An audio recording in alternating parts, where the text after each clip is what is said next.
सही माने में ग्रास रूट डेमोक्रेसी और ग्रास रूट डेवलपमेंट मिले।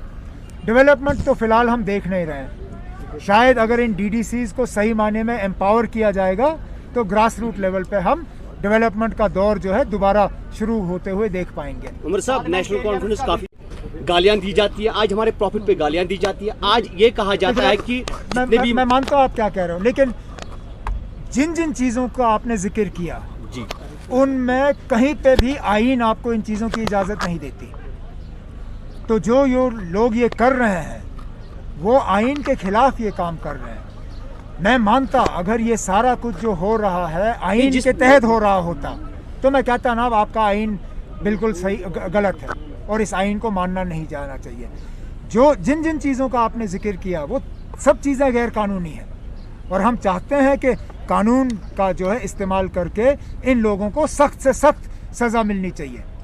चाहे वो लोग जो कुरान शरीफ के खिलाफ उंगली उठा रहे हैं, वो भी हमारे दरमियान में सही, वो गैर मुसलमान नहीं था जिसने सुप्रीम कोर्ट में जाके हमारे कुरान शरीफ के खिलाफ मुकदमा किया। वो शिया इसका बोर्ड का चेयरमैन रहा है। तो हमें दूसरों की तरफ नहीं देखना चाहिए, हमें अपने अंदर देख के पहले अपनी गलतियों का हमें एहसास होना चाहिए। उमर साहब, मेरे कहने का मतलब ये किसी एक फर्द का नहीं है, ये 130 करोड़ लोगों का मुल्क है। आप एक आदमी का नाम ले रहे हो, वो एक आदमी भी इन 130 करोड़ लोगों के ही की नुमाइंदगी करेगा और इन 130 करोड़ लोगों के कहने के मुताबिक ही चल सकेगा।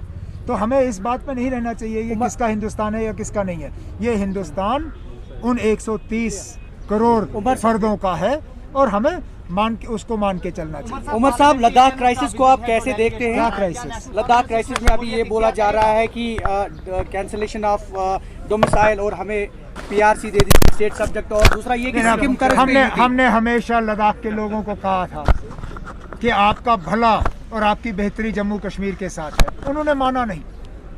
हम उनको हमेशा कहते आ रहे थे कि देखिए जब आप जम्मू कश्मीर से अलग हो जाओगे बहुत मुश्किल होगा आपके लिए। बदकिस्मती से हमारी ये बात अब सही साबित हो रही है। चलिए शुक्रिया। 27 साल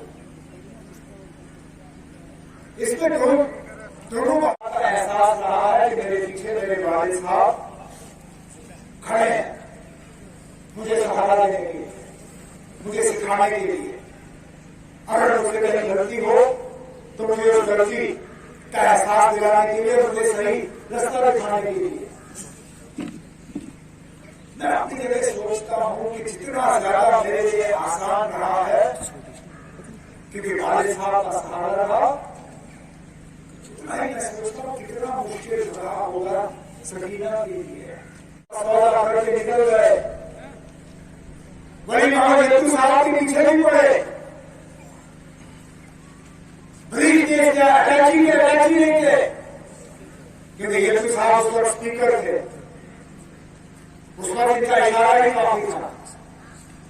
अगर ये साहब ने उस वक्त कहा होता कि हाजी फारूक साहब के साथ जो हो वो आईन के मुताबिक हो तो कोई दुख भी नहीं कर सकता। कि पिछले साल इसी दिन हम सब कहा थे, मैं किसी सरकारी गेस्ट हाउस का अकेले बंद, सकीना अपनी जगह बंद, सागर साहब और मजीद शायद एमएलए हॉस्टल है, मुस्तफा साहब अपनी जगह, हमारे यहाँ साथी किसी थाने में, किसी और बंगले में। और उसका मकसद ये था कि हमें आवाम से दूर रखा जाए और हमारी गैर हाजिरी में कोशिश की जाए कि ये जमात टूटे। जब तक कि हमारे वर्करों ने साबित किया कि हमारे वर्कर दाएं बाएं जाने वाले नहीं है। क्योंकि नेशनल कॉन्फ्रेंस की कामयाबी या नेशनल कॉन्फ्रेंस की ताकत इन लोगों के गले से उतरती नहीं है। क्योंकि हम धोखा, झूठ,